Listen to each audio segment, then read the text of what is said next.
Phoenix Suns, but there was hope at one point. The game was within reach. Kobe hit a three-pointer, trimming the lead 106-104, but in the end they lost. You took a ton of shots. You took 37 shots. Did you feel like that was kind of what you needed to do to stay in the game, or did you feel like nobody else was hot, or why so many shots? Well, just being aggressive, play with a lot of energy tonight. So, it's easy to look at it and say 37 shots, but you don't see how hard I was working to get easy opportunities, offensive rebounds and transition shots, and some of the easy ones I missed. But when you play with a lot of energy and you play relentless, you'll get a lot of opportunities.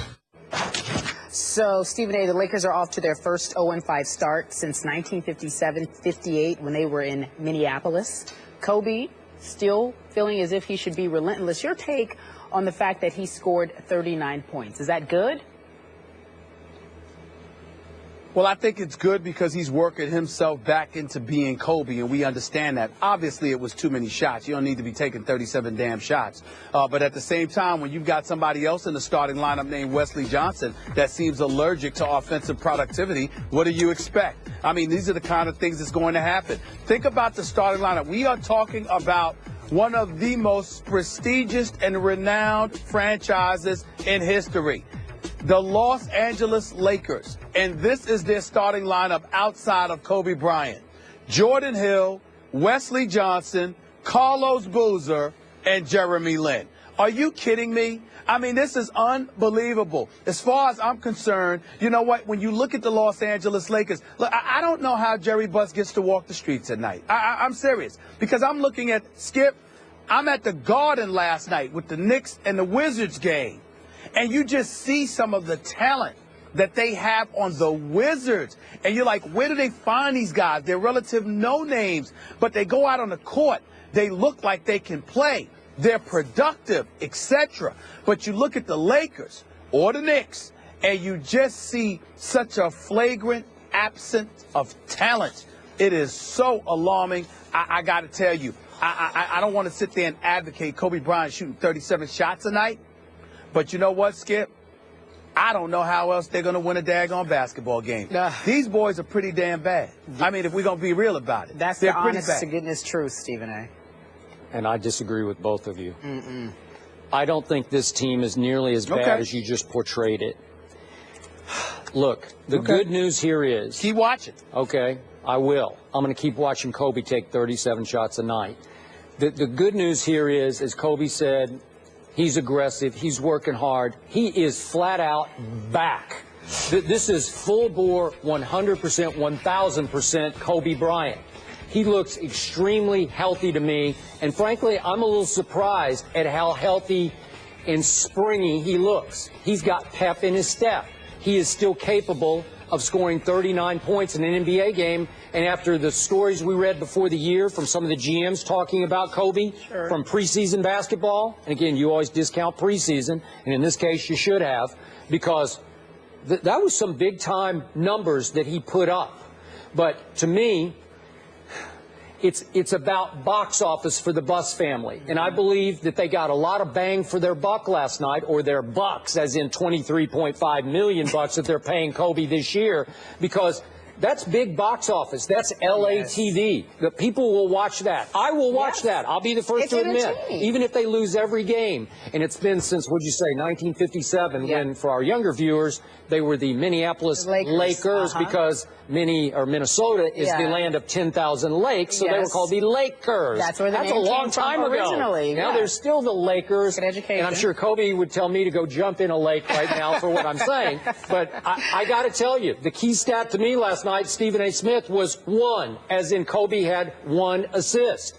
Kobe just looked around and said, after what he talked about Jeremy Lin, he's got to do something on the fire hydrant to mark his territory. Well, Jeremy didn't mark his territory last night because he took only 8 shots. And I'm sorry, I have more respect for Carlos Boozer than you have, even for Jordan Hill than you have, Wesley Matthews than you have, Wesley Johnson than you have, Ed Davis. I think this team is good enough to win some games that I, for one, thought they were good enough to beat Phoenix at home last night. But you can't do it when Kobe's taking 37 shots with 1 assist.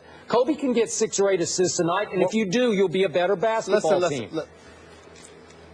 I acknowledge that you're right. Kobe Bryant had no business taking 37 shots. I get that. Certainly not 37 shots with just 1 assist. I totally understand that. Nobody's arguing that. Nobody's disputing that. What I'm saying is, let's analyze. It's not just about talent, Skip. It's how it fits together. It's about putting together and assembling a team. Carlos Boozer is no scrub. But I swear to you, I love the brother personally. I've known him for years. I can't stand watching him shoot jump shots. It drives me nuts. He was a man-child in Cleveland. He was a man-child in Utah. Then he got with Thibodeau in Chicago and resigned to shooting elbow jump shots. And that's what I'm seeing too many jumpers. I told the man to stop shooting the damn jump shots. And that's what he's doing. Jordan Hill, we know that he's good. He's pretty good. But he's a good. role player, Skip. That's what he is. He's a big boy. He's a role. He's not a bona fide starter. He's a perfect guy to come off the bench, give you energy, some few points, definitely some rebounds and some defense. That's what he is. What am I supposed to go down the list here, Skip? Wesley Johnson? Really? Wayne Ellington? Ronnie Price? How about Ryan Kelly? Give me a Ryan Kelly. Okay, please. Give me a Ryan Kelly. He's back. Really? Really? Yeah. Really? I mean, come on now. All I'm trying to say, listen. The last thing I want to say about it, Skip, is this.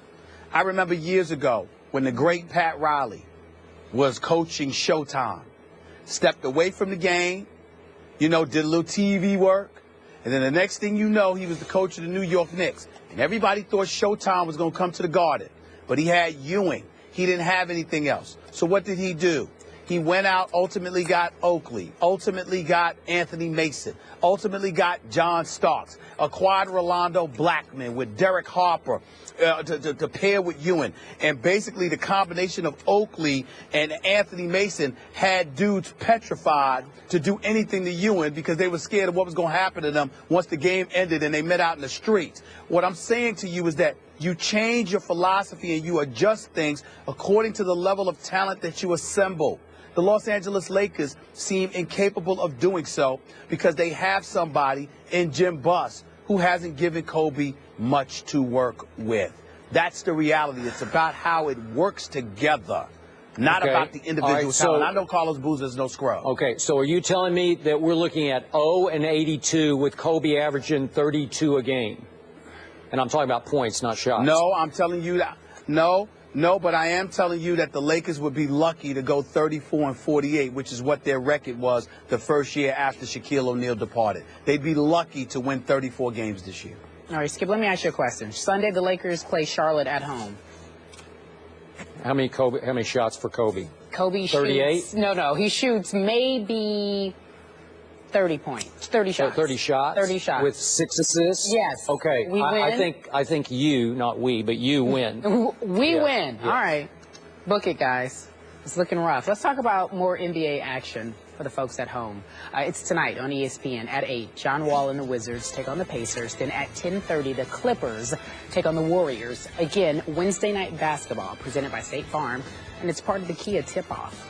Coming up after the break, folks, Adrian Peterson agrees to a plea deal. What does that mean for his football future? We will discuss in just a few moments.